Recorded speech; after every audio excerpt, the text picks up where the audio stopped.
O nosso bate-papo de hoje no programa Vozes dos Biomas é com o biólogo Gustavo Figueroa, diretor de comunicação do Instituto Socioambiental da Bacia do Alto Paraguai SOS Pantanal, que atua há 15 anos no bioma. Nesse diálogo, tratamos das prioridades e desafios para a conservação do Pantanal, quanto à identidade ecológica, segurança hídrica, até a prevenção e combate a incêndios florestais, destacando temas relevantes como a Conferência das Mudanças Climáticas, COP30 da ONU, que ocorrerá neste ano em Belém, Pará. Gustavo, obrigada pela participação no programa Vozes dos Biomas. Eu gostaria que você nos contasse um termo muito interessante que identifica a importância do Pantanal, que é a questão da identidade ecológica, e que a própria organização também defendeu ao longo de 2024. Exatamente. A identidade ecológica, ela diz que uma área ela tem que ser recuperada dentro da sua identidade ecológica. Então, essa identidade ecológica, né, que foi debatida no passado, compensações poderem ser feitas, poderem ser realizadas, né, em outro bioma, isso ter sido vetado, né, a gente entende como positivo, porém a gente entende também que tem nós não só nós entendemos, mas a própria Constituição, né, entende que existem as áreas prioritárias para a conservação. Então, idealmente, né, você deve restaurar, compensar um déficit de área protegida no próprio bioma, porém, existem biomas especiais que podem receber compensações de outros biomas por serem áreas muito importantes ecologicamente. O Pantanal é uma dessas áreas, né? É uma das áreas restritas, uma das exceções para esse tipo de entendimento da identidade ecológica. Então, acho que é importante dizer isso, né? A identidade ecológica é super importante, porque ela vai garantir que grande parte da restauração seja feita nos próprios biomas, porém, essas áreas especiais, elas são uma exceção a essa regra, que podem receber essa compensação de outros biomas, por se tratarem de áreas muito relevantes para a biodiversidade, hotspots da biodiversidade, né? O Pantanal é um deles, nós temos outros pelo Brasil. Então, acho que é esse o conceito, né, de identidade ecológica e de como as exceções são justificadas.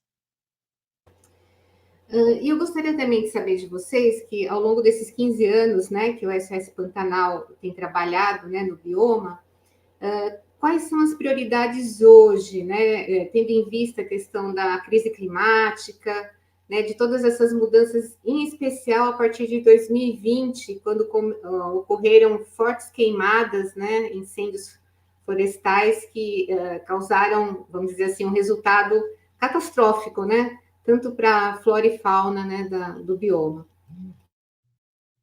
As mudanças climáticas já estão acontecendo, né? A gente tem batido recorde atrás de recorde, seja de onda de calor, de área queimada, de período seco. Então, a gente está enfrentando, né? A conta já chegou, nós já estamos pagando ela. E a palavra do momento agora é adaptação e mitigação. A gente tem que fazer as duas ao mesmo tempo. A adaptação é o que a gente tem feito no campo, que é junto com mitigação também, mas a adaptação das comunidades, adaptação das pessoas que vivem ali a esse problema. Então, com a criação de brigadas, a gente tem o fortalecimento, né, o monitoramento de outras brigadas, a gente se uniu com brigadas de outras instituições, nós formamos uma rede de brigadas, onde a ideia é passar informação para frente, e isso é uma estrutura adaptativa para essas mudanças climáticas, né, para esses quadros de eventos climáticos extremos que a gente já está vendo acontecer com muito mais frequência e mais intensidade a cada ano que passa, né? Então, eu acho que é aí que conecta, né, o que o compromisso do SOS Pantanal com as mudanças climáticas é inerente, não é? As mudanças climáticas, qualquer organização hoje que trabalhe com socioambiental, com qualquer assunto, né, deveria ter as mudanças climáticas aí como prioridade, porque elas já estão ditando, né, muitas mudanças na nossa vida e para pior. Ainda tocando no assunto das brigadas, né? Como é que a questão preventiva está sendo cuidada? E ao todo, quantos homens e mulheres, né? Não sei se vocês têm essa quantificação, né? De pessoas que estão trabalhando no front, né? Que estão, enfim, se expondo também ao perigo diante, né, dessas situações.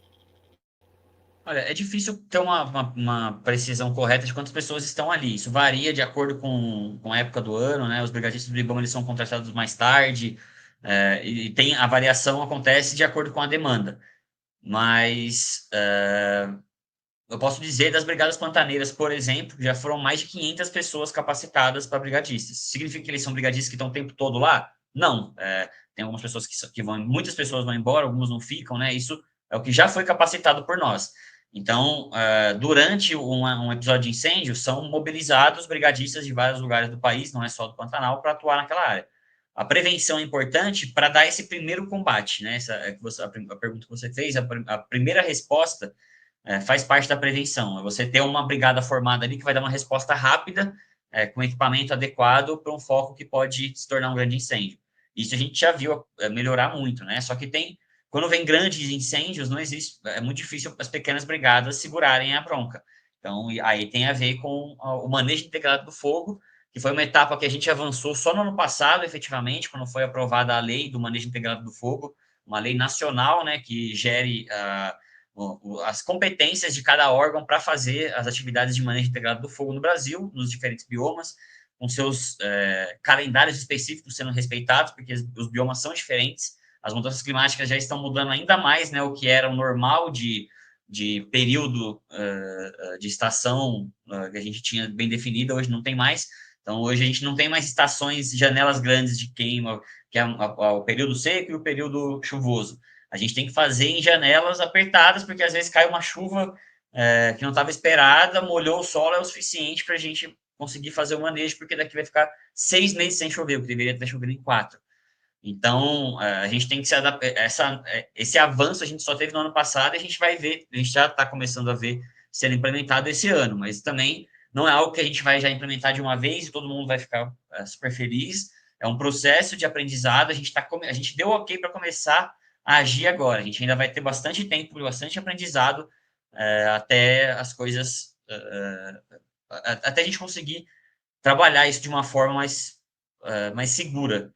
Mas, enfim, já um grande passo já foi dado e eu acho que daqui para frente a tendência é só melhorar. Dentre os projetos que vocês desenvolvem, né, hoje, quais que são com maior prioridade que vocês poderiam destacar para a gente? Nós não temos uma maior prioridade, o Pantanal ele é integrado, né? As coisas estão integradas. Então, acho que o que eu diria de maior prioridade, que está conectado a outras, é a questão hídrica, né? O Pantanal está secando. E aí a gente, se investigar o porquê dele estar secando, entre as muitas razões, a principal é porque o seu entorno, ele está degradado. Então, o cerrado no seu entorno, principalmente, a Mata Atlântica na região de Bonito, né? O sul da Amazônia, que está ao norte do Pantanal, essas regiões estão muito degradadas. E isso influencia diretamente em quanto de água desce para o sistema do Pantanal.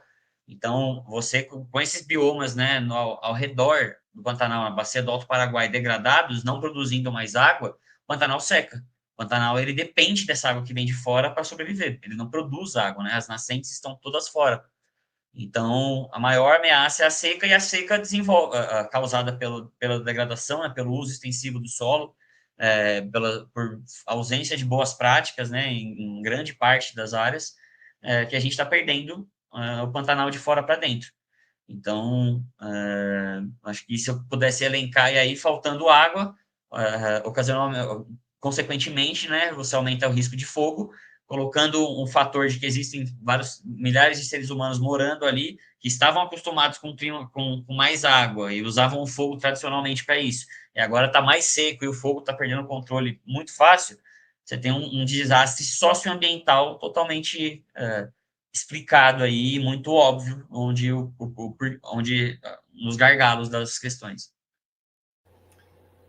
Mas com relação assim às boas práticas, né, que vocês também tentam ver o meio copo cheio, né, para tentar reverter, né, nessa questão da adaptação, da mitigação, o que você poderia citar hoje do que está sendo um caminho para essas questões das boas práticas?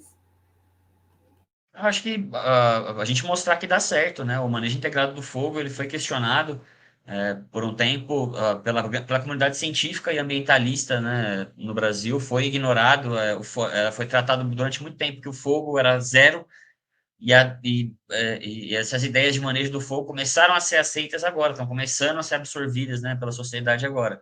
Porque é difícil, né, você pensar que usar fogo contra fogo, mas é exatamente isso, a gente tem que manejar o território, é a única chance que a gente tem de enfrentar uma força da natureza, agindo com antecedência, com estratégia, com responsabilidade, né, para manter o ambiente equilibrado e não perder ele para o tanto de incêndios que a gente tem visto, né, ano após ano, sendo que as condições climáticas vão ficar cada vez mais severas. Ou seja, a gente tem que adaptar, a gente tem que acertar a mão no manejo para que continue existindo. A gente não pode ignorar e deixar lavar as mãos e falar, não, deixa do jeito que está. Não dá para a gente deixar mais do jeito que está. Do jeito que está, já está se auto-engolindo, né? A gente tem que agir proativamente, mudar, fazer esse manejo para evitar que a gente perca tudo.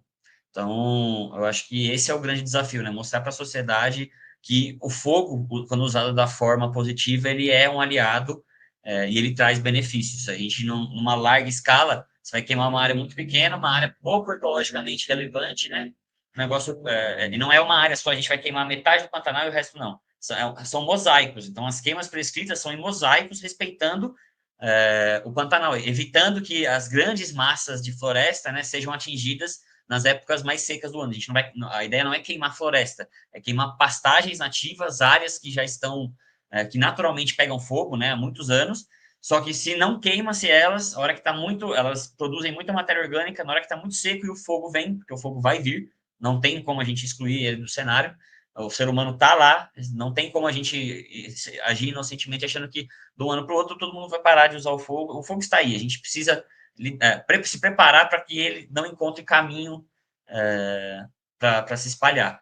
Então, eu acho que esse é um pouco tentando resumir, né, o porquê que é importante a gente falar do manejo do fogo e usar ele como uma ferramenta, porque, sinceramente, depois de ver tudo que a gente viu, né, tá nesse cenário de mudanças climáticas ainda mais aceleradas do que o previsto no passado, a gente tem que agir rápido. E o manejo do fogo, para mim, não tem dúvida nenhuma, e para o grande consenso científico, né, de quem trabalha com fogo, é de que o manejo é a ferramenta para a gente fazer isso. E o manejo tem várias ferramentas dentro dele. A queima, acho que é importante falar isso também, né? Porque parece que é só queimando que a gente vai resolver. A queima prescrita é uma das ferramentas do manejo integrado do fogo.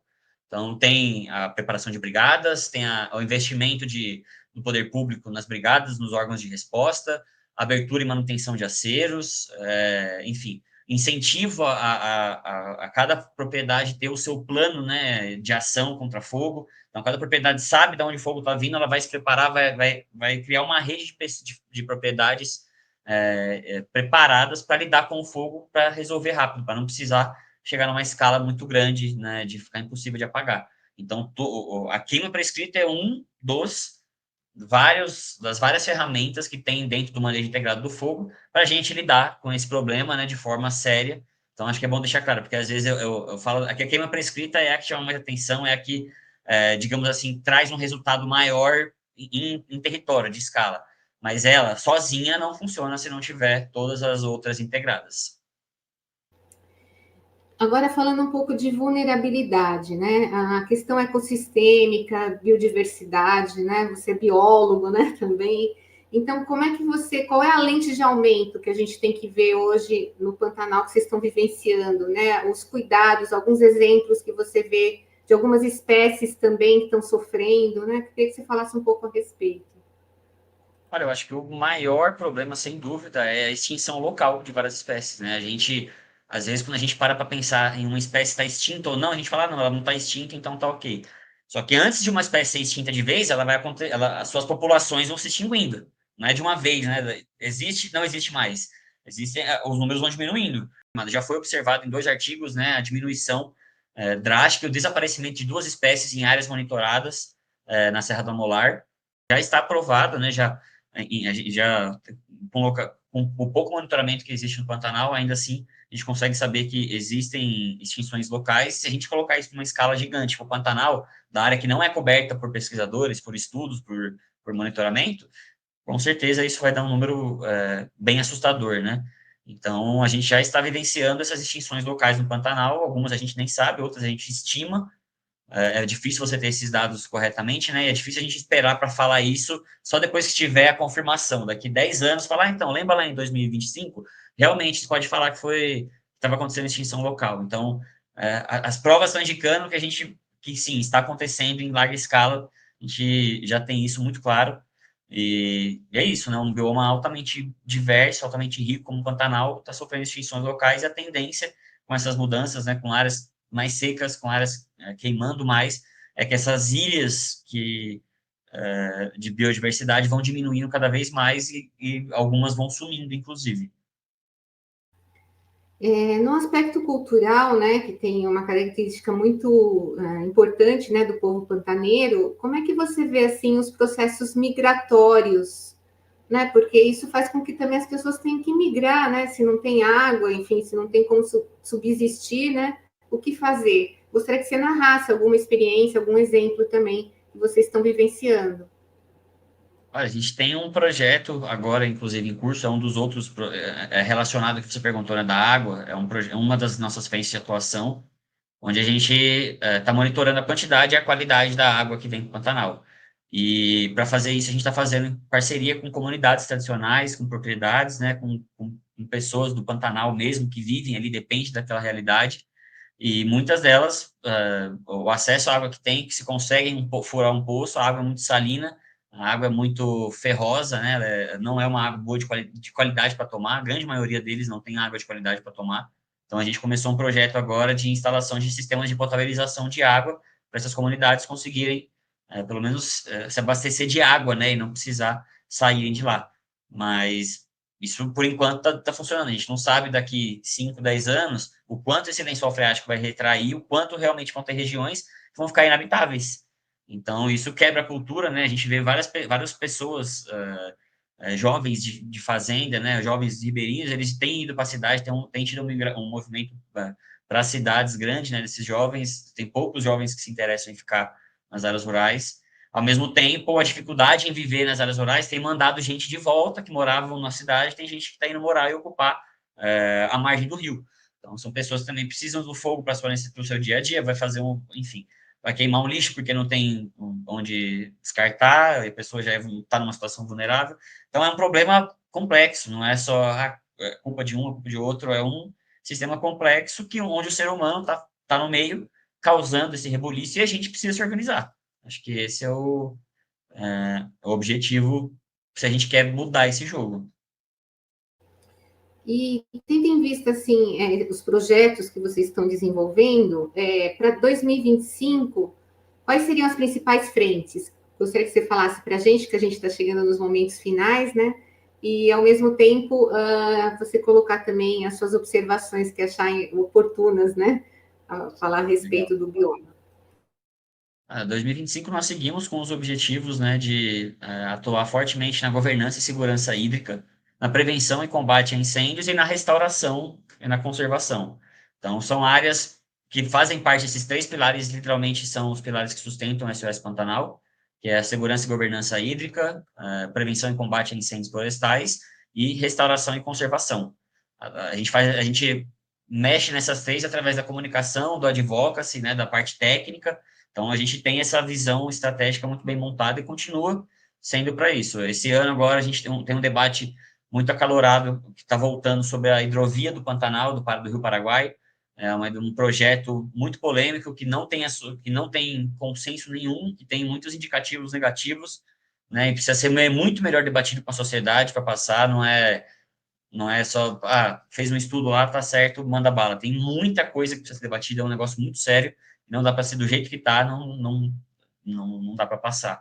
Então, a gente vai focar bastante nisso, né? Infraestrutura no geral, nas estradas, que, mais uma vez, os animais continuam morrendo atropelados nas estradas do Pantanal, isso é um problema seríssimo, não só do Pantanal, do seu entorno também.